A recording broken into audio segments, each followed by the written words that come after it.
सीमावर्ती भागात आज कर्नाटकी बेंदूर मोठ्या उत्साहात साजरा केला जातोय। याच पार्श्वभूमीवर कोल्हापूर जिल्ह्यात देखील कर्नाटक बेंदूर साजरा करण्यात आलाय। शिवारात रात्रंदिवस राबणाऱ्या बळीराजा शेतकऱ्याचा प्रामाणिक सवंगडी म्हणून बैलांना ओळखलं जातं। त्यामुळे याच बैलांबद्दल कृतज्ञता व्यक्त करण्यासाठी कर्नाटकी बेंदूर सण साजरा करण्यात येतो। आजच्या दिवशी बैलांची मनोभावे पूजा करून आकर्षक सजावट केली जाते। कोल्हापुरात या सणाची शाहूकालीन परंपरा असून आजही पंचगंगा नदीघाटात सजलेल्या बैलजोड्या पाहायला मिळतात। कर्नाटकी बेंद्राच्या पार्श्वभूमीवर पंचगंगा नदी घाटावर बैलांची सजावट करून मिरवणूक काढण्यात आली आहे। यावेळी बैलांच्या खांद्यावर असलेली आकर्षक झुलं, शिंगांना केलेली रंगरंगोटी आणि पांढऱ्या शुभ्र अंगावरील पारंपरिक शृंगार आणि जोडीला कडाडणाऱ्या हलगीसोबत बैलांची निघालेली मिरवणूक पाहण्यासाठी कोल्हापूरकरांनी नदीघाटावर मोठी गर्दी केल्याचं चित्र पाहायला मिळालं।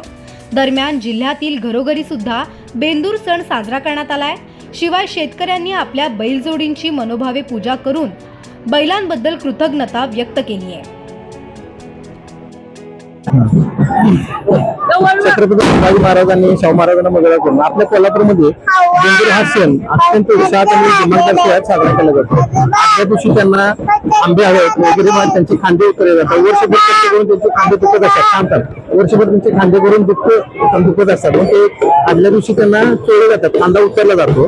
दुसऱ्या दिवशी सकाळी त्यांना अंघोळ धुवून शिंगे वगैरे रंगवून तिथे नदीवर वेगवेगळ्या प्रकारचे खेळ करण्यासाठी आणलं जातं। असा वर्षातून एक त्यांच्यासाठी अत्यंत आनंदाचा आणि इतका चांगला सोहळा म्हणून शेतकरी बांधव अति उत्साहाने साजरा करतात।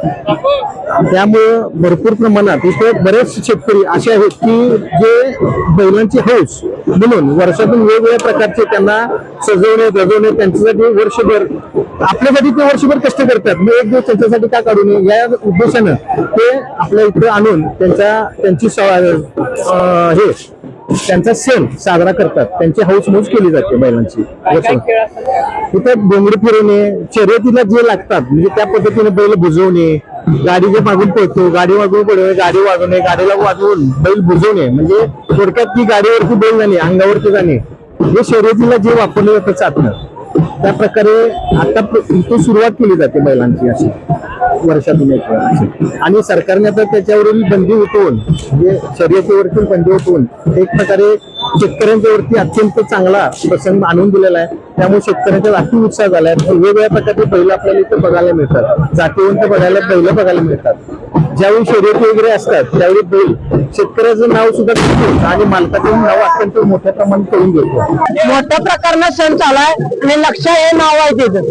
काय केलं सकाळपासून? सकाळी त्याला धुणं पुसणं आणि गोडधोड खायला घालून वाजत घाला नेला त्याला।